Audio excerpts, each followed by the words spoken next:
tender. But they're reviving that, and this is what you say in your affidavit at at paragraph 76. I understand that this was the text message that was to be used to try and bring charges against me. I do not know why bringing charges against me was part of the project discussed by Minister Nkunu and Brown Mokgotsi with Mr. Matlala. Since I'm no longer involved in government, I suspect, however, that it may relate to my continued involvement in politics in KZN, which is relevant for the upcoming ANC election. I affirm.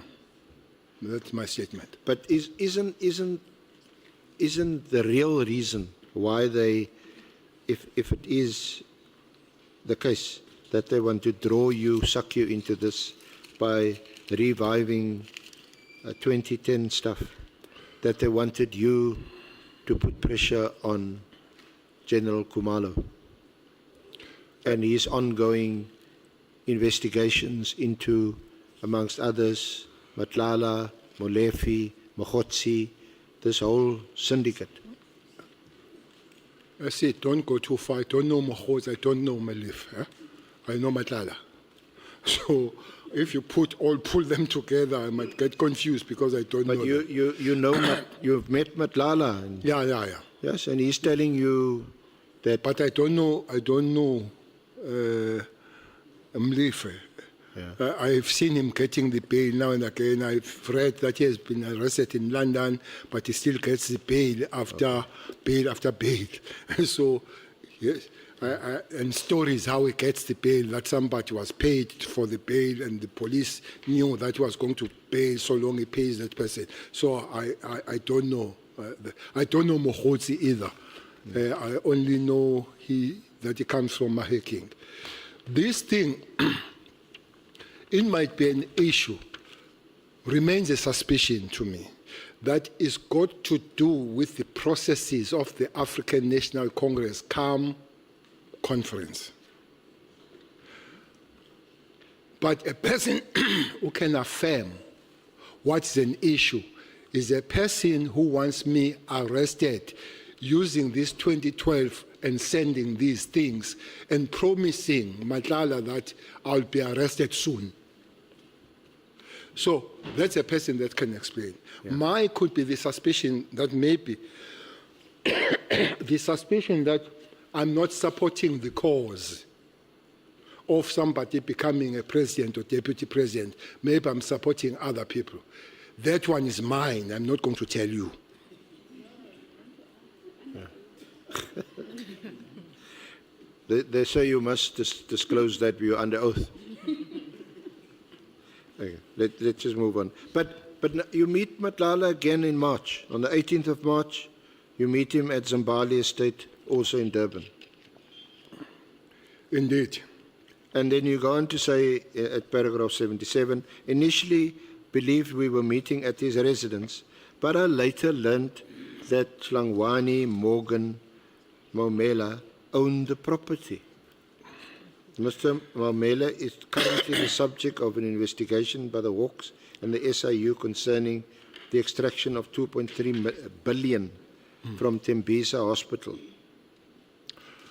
Okay. At the time, you say, of the visit to the you were unaware that it was actually belonged to Mr. Maumela. I received numerous queries from a journalist, Jeff Wicks, concerning my relationship with Maumela. I can confirm that I do not have any relationship with Maumela. I meet Matlala because now we're engaged on this presidential thing and me and all that, but talk other things. One thing that took me aback in the meeting of Zimbabwe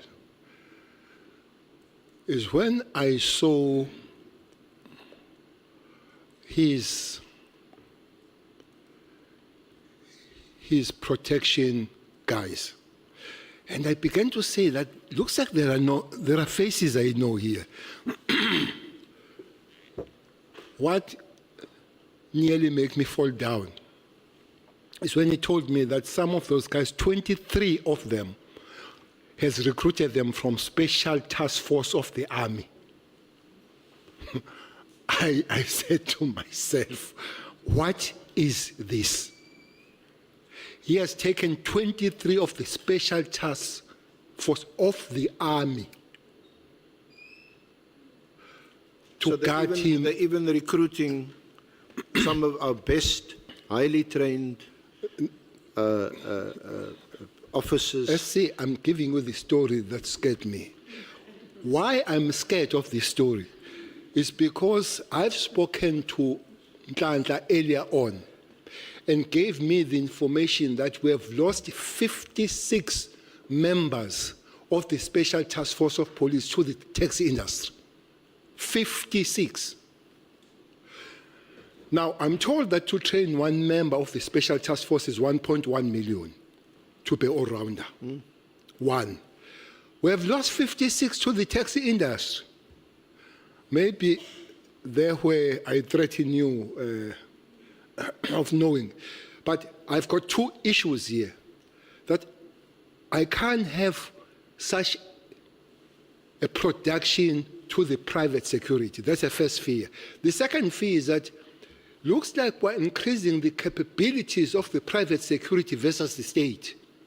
Because I don't care how many you send, there will be a serious battle between 56 guys in the tax industry with the 20 guys you send of the Special Task Force. So it's something that must be,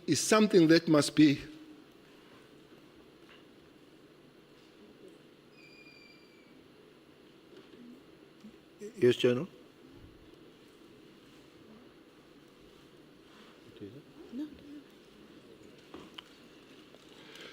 is something that must be corrected, Chair. Indeed, Masimula and me, we engaged the taxi guys in KZN to say, bring back our men. They say, we pay them better. We pay them better. Talk to them. I say, guys, can we go back home? They say, Minister, we love the page. National Commission, we love the page, but we don't eat the page. Maybe that's one thing that we'll have to see what we do with our people that have high capabilities so that we keep them in a proper way. Maybe that's one case that as legislators will deal with. So I go back, Commissioner and I will go back and we discuss to say, Commissioner, we have a leeway here of dealing with this 56. We had 3 meetings with them. The last meeting was in HR where we were preparing to bring them back. Not all of them that came back, but a big chunk came back. The leeway was that special task guys, both Army and police, they have a special allowance. The special allowance started same level, both of them, at 6,000 some years ago. Soldiers have moved to quite a high, I don't know whether to say the figure where they've moved. They've moved there as a special allowance. And the police have stayed there at the bottom. So we agreed with the National Commission that move them up where they are, which is more than 20,000 from 6,000. And then agreed, and they said, Minister, with pleasure, if you're taking care of us, we'll go back home. By the time I left, so they were being processed, quite several of them, they were going back to the police. Well, I heard Minister Mkhunu said he has fixed the matters of the special forces. No, that process started when Cele was there. But it was going to start with special forces, goes with the NIU and the CATS. CATS are not too many, and then goes to the TROT, that few that are still there. Now, with that process, SC, comes information that 23 of the Army now are in the payroll of a private guy called Matlala. Anyway, I began to see them at the funeral, Honorable Malema. I began to see them at the funeral where we were together. I said, I know these voices, but at that funeral, there were more guns than flowers. Whose funeral is that? That was Mswazi. The guy called Mswazi Mnisi, who was a taxi guy. So there were more guns than flowers. And I said to them, what is everyone you were hitting? It's Guns and Roses. Maybe guns, but there were more guns. So because he was a big guy in the taxi industry, many of taxi guys, they came with helicopters in that funeral. They did not drive. Honorable Julius will remember there were many helicopters. I asked some of them, why did you use helicopters? They say no, because he was buried in his farm. You had to drive through the bush. So it was not any other thing, was to make sure that they go there. So you could see that this private security is taking the capabilities of the state. So somebody had to do something with it. And Matlala is part of him increasing his own private capability. I don't know where that is arrested now. I don't know where those guys are that have left the special task force of the army. Remember, while they train similar, but when ships are really down, those are the guys that you bring in. And they're in the private hand. Yeah, so General, what you describe is most disturbing, isn't it? It's high-level crime, sophisticated, even buying off or inducing some of our top police and army, specially trained officers, to actually employ them on their side. And obviously they're involved in what is clearly a criminal enterprise. Do you agree with that?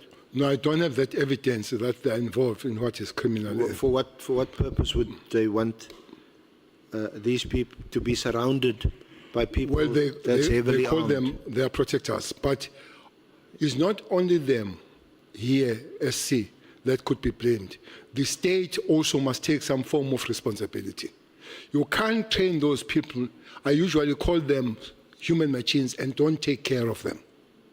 I blame them for going and all that. I don't know what are they taught to do in the private arm, but the state will have to look at them.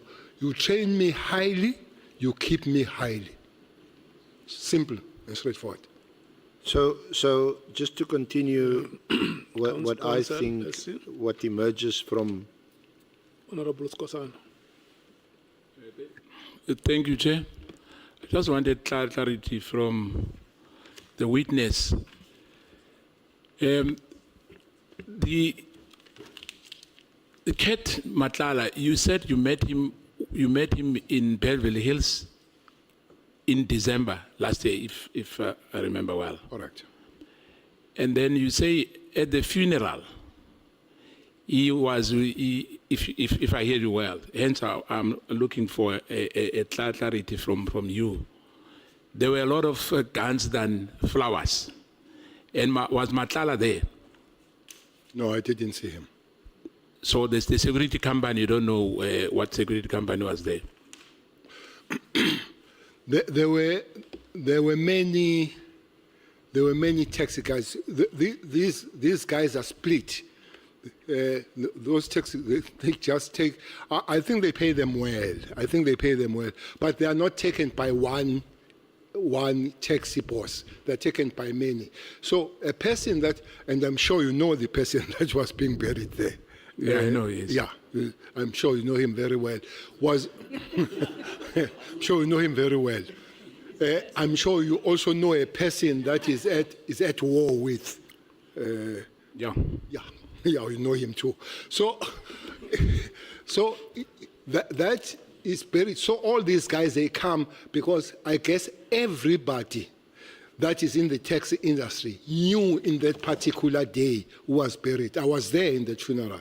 The Honorable Malema was there. Honorable Fikile Mbalule was there. And the three of us, we spoke at the funeral. We all spoke at the funeral. So was a very high profile.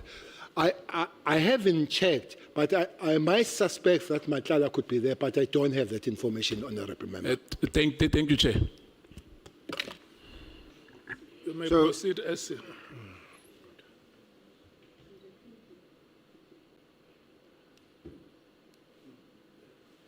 Thank you, Honourable Chair.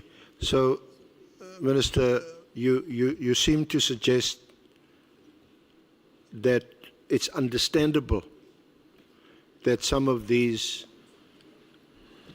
initially or former police officers, military officers, highly trained, at 1.2 million rand a shot that taxpayers spend on training them, that it's understandable that they cross the floor and go and work for these syndicates because they get more pay, and that, are you saying that we should, to stop this, we should pay our officers more?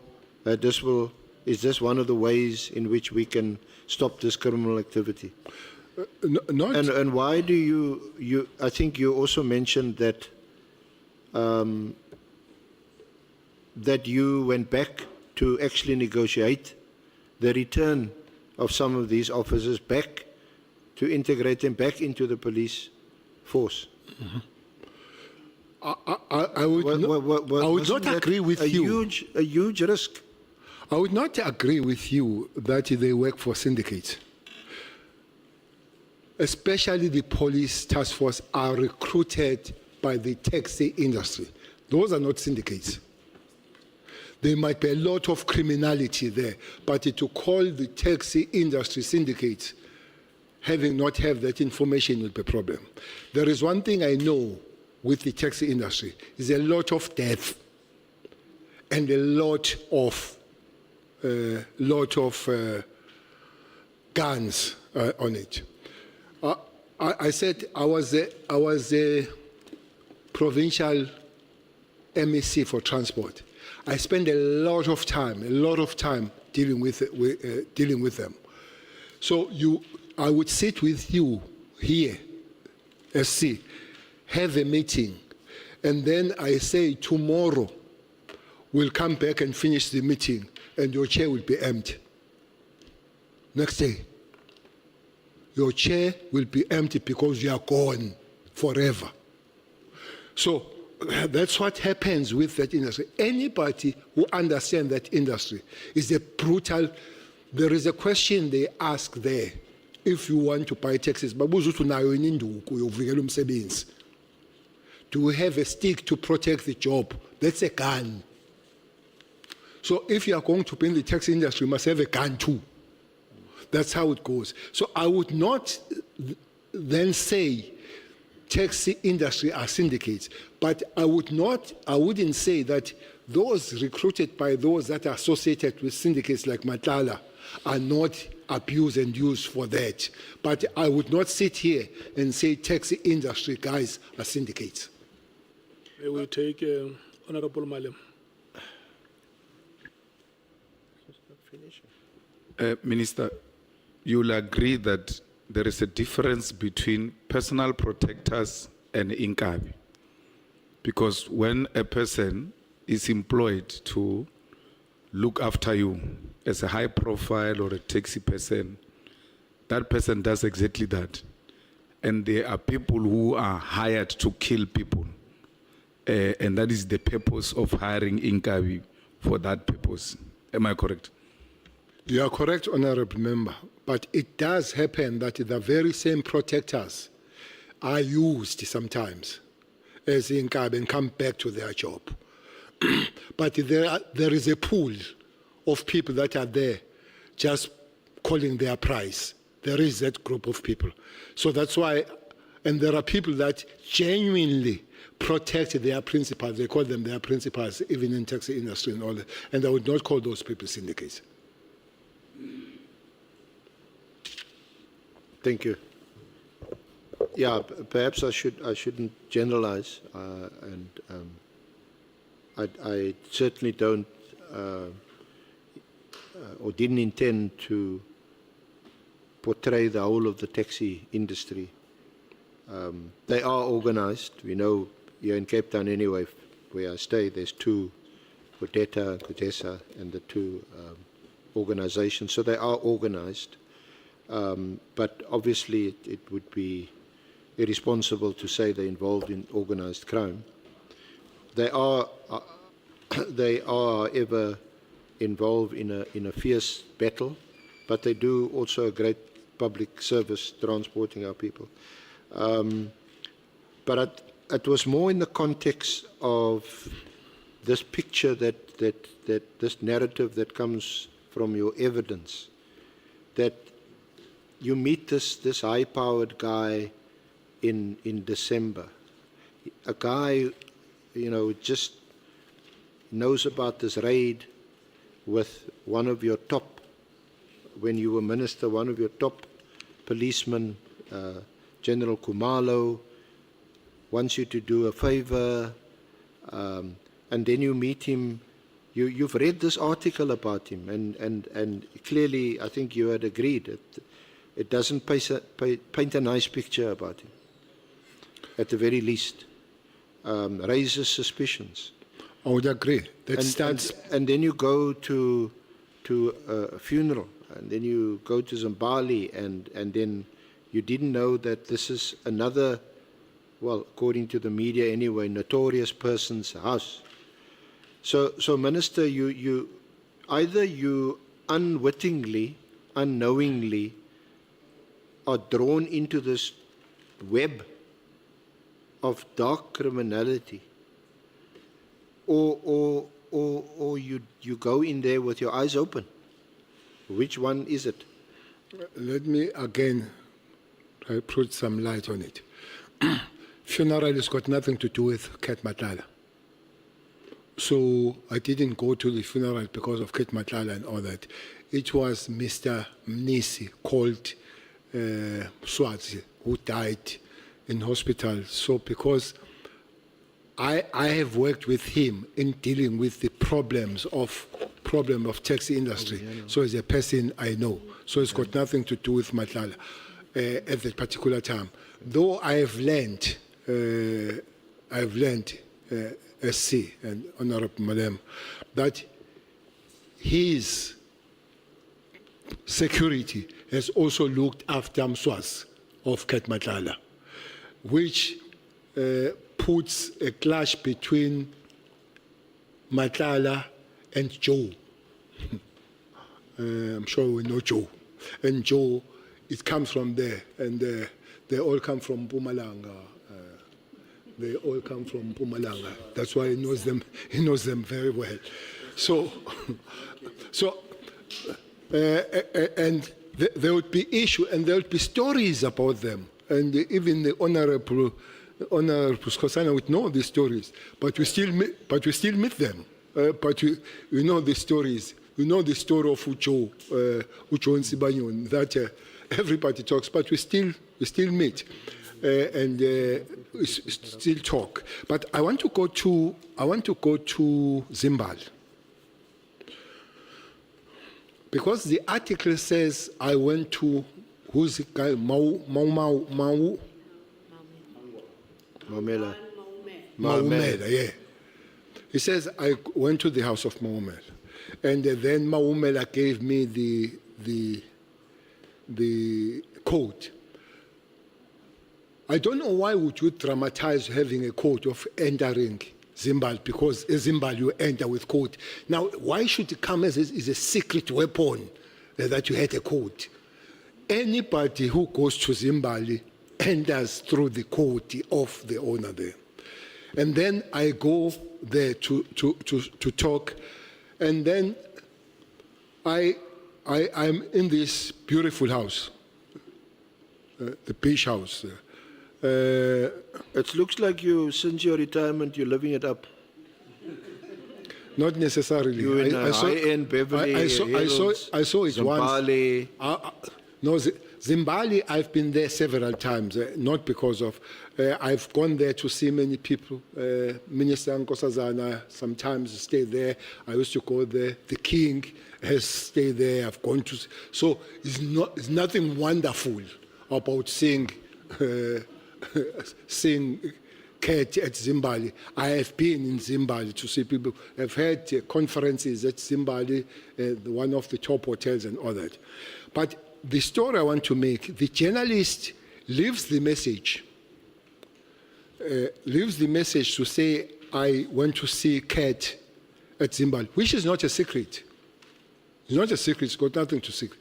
And then he writes something to say the house was Maumela. I didn't know.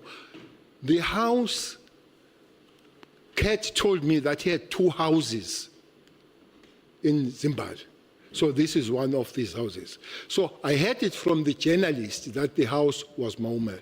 But the journalist accuses me.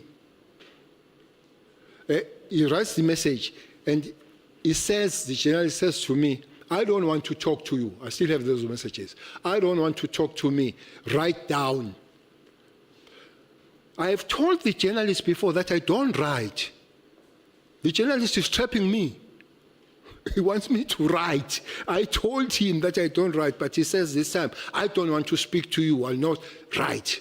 I don't write. I phoned the journalist 10 times. I phoned the journalist 10 times. He's got 10 missed calls, which are dramatic with Matlala, but he doesn't write that I phoned him 10 times, not finding him, the journalist. And the journalist goes to point 3, raised 3 points. Point 3 says, he is aware and the fact that I have benefited from Malala. Who's this guy? Benefited from Maumela. I've stayed in his house. I was in his house. I've been driven around. I don't know Maumela. I go back after I came back from the 10 calls.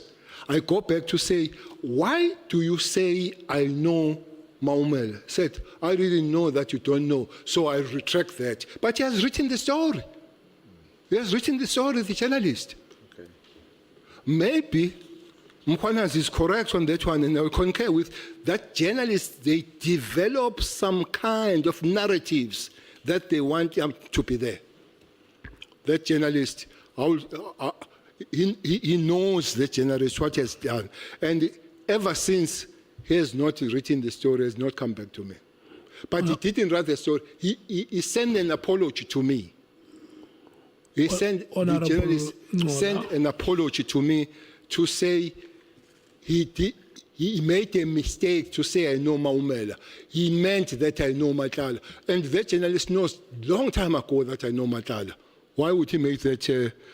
He believed that I'm not going to answer and was going to write the story of me moving around with Maumela, creating narratives. Thanks, Chair. General, you don't write or you can't write. You are just unable to construct a paragraph. Both. Okay. No. If you say I can't write, no, I can write, but I can't write the SMS message. Okay, thanks. Julius, Honorable Julius only knows that Massimula can't write the English. So it looks like it's a general problem in the service. We need to look at it on how do we give support. It's not a general problem, it's a problem of generals. Honorable Mali.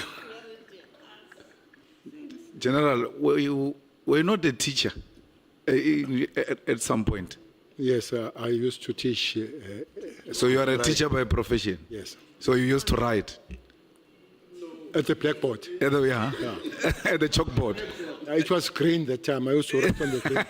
So there were no gadgets during my teaching. You can only write with chalk, with a crayon. Yeah, the chalk on and the board. the dust and all that. Yeah. I have given you until 4. Yourself, until 4. Uninterrupted. Yeah, uninterrupted. General, can we just